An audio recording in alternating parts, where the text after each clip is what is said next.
ಓಂ ಶ್ರೀ ಗುರುಭ್ಯೋ ನಮಃ. ವಕ್ರತುಂಡ ಮಹಾಕಾಯ ಸೂರ್ಯಕೋಟಿ ಸಮಪ್ರಭ ನಿರ್ವಿಘ್ನಂ ಕುರು ಮೇ ದೇವ ಸರ್ವಕಾರ್ಯೇಷು ಸರ್ವದ. ಸಮಸ್ತ ಪ್ರತಿನಿಧಿ ಕನ್ನಡ ವಾಹಿನಿ ವೀಕ್ಷಕರಿಗೆ ವಂದನೆಗಳೊಡನೆ ನಿಮ್ಮ ದೇಶಿಕರ್ ಸಂಪತ್ ಕುಮಾರ್. ಈ ಮಾಸದಲ್ಲಿ ಬರುವ ಮತ್ತೊಂದು ಹಬ್ಬವೇ ಕುಮಾರ ಷಷ್ಠಿ. ಮಾಘ ಮಾಸದ ಶುಕ್ಲ ಷಷ್ಠಿಯನ್ನು ಕುಮಾರ ಷಷ್ಠಿ ಎಂದು ಕರೆಯುತ್ತೇವೆ. ಯಾವ ರೀತಿ ಚೌತಿ ತಿಥಿ ಮಹಾಗಣಪತಿಗೆ ಪ್ರೀತಿಯೋ ಅದೇ ರೀತಿ ಷಷ್ಠಿ ಸುಬ್ರಹ್ಮಣ್ಯ ದೇವರಿಗೆ ಪ್ರೀತಿ. ಶಿವ ಪಾರ್ವತಿಯರ ಕುಮಾರನಾದ ಶಿವನನ್ನು ಆರಾಧಿಸುವ ದಿನವೇ ವಿಶೇಷ ಷಷ್ಠಿ.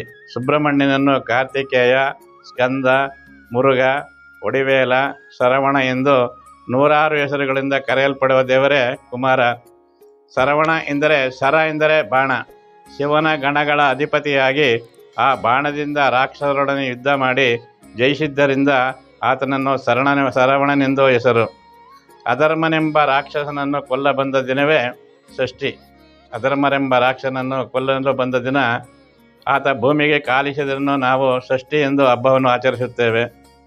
ಪಕ್ಕದ ತಮಿಳುನಾಡಿನಲ್ಲಿ ಹೆಚ್ಚು ಆರಾಧ್ಯ ದೈವವಾದ ಸುಬ್ರಹ್ಮಣ್ಯ ಸ್ವಾಮಿಯು ಕರ್ನಾಟಕದಲ್ಲಿ ಎಷ್ಟೋ ಕ್ಷೇತ್ರಗಳಿದ್ದರೂ ಕೂಡ ಅದರಲ್ಲಿ ವಿಶೇಷವಾಗಿ ಹೆಚ್ಚು ಪ್ರಾಮುಖ್ಯತೆ ಗಳಿಸಿದ ಕ್ಷೇತ್ರವೇ ಶ್ರೀ ಕ್ಷೇತ್ರ ಕುಕ್ಕೆ ಸುಬ್ರಹ್ಮಣ್ಯ.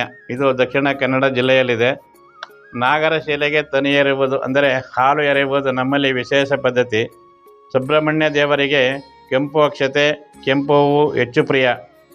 ಆತನ ಪೂಜೆಯಿಂದ ಭವರೋಗವೆಲ್ಲ ಪರಿಹಾರವಾಗಲಿದೆ ಎಂದು ಆತನನ್ನು ಆರೋಗ್ಯ ದೇವತೆ ಎಂದು ಕೂಡ ಕರೆಯುತ್ತಾರೆ. ಆತನ ಆರಾಧನೆಯಿಂದ ಸರ್ಪದೋಷ ಪರಿಹಾರವಾಗರ ಜೊತೆಗೆ ಮೈಮೇಲಿನ ಮಚ್ಚೆಗಳು ಕೂಡ ನಿಧಾನವಾಗಿ ಮಾಯವಾಗಲಿದೆ. ಇಂತಹ ಸುಬ್ರಹ್ಮಣ್ಯ ಸ್ವಾಮಿಯನ್ನು ಈ ಕುಮಾರ ಷಷ್ಠಿಯ ದಿನ ನಾವೆಲ್ಲರೂ ಸೇರಿ ಆರಾಧಿಸೋಣ. ಈ ಕಾರ್ಯಕ್ರಮ ನಿಮಗೆ ಇಷ್ಟವಾಗಿದ್ದಲ್ಲಿ ಲೈಕ್ ಮಾಡಿ, ಶೇರ್ ಮಾಡಿ. ವಂದನೆಗಳು. ಇಂತಿ ನಿಮ್ಮ ದೇಶಿಕರ್ ಸಂಪತ್ ಕುಮಾರ್.